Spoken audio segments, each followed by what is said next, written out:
On this episode of GasDiesel Garage, Jack starts with the man in the mirror, crunches some numbers, and teaches the easy way of replacing the entire Freightliner Cascadia driver's side mirror without getting screwed by the dealer. I'm going to do a terrific show today, and I'm going to help people because I'm good enough, I'm smart enough, and doggone it, people like me. Here's a few reasons why that mirror is so daggone expensive. Number one, it's electronically movable. I think I said that right.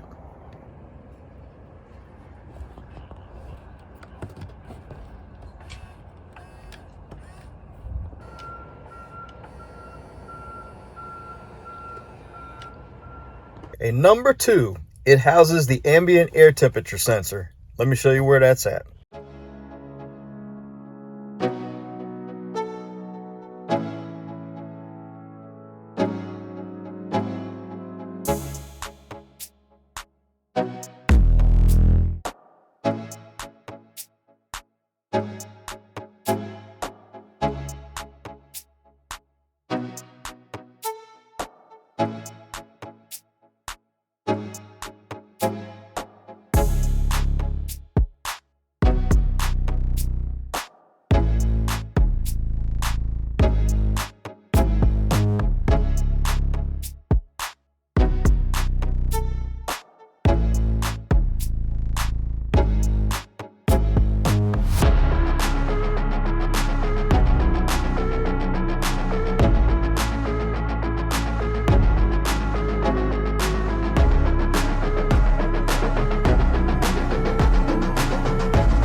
question.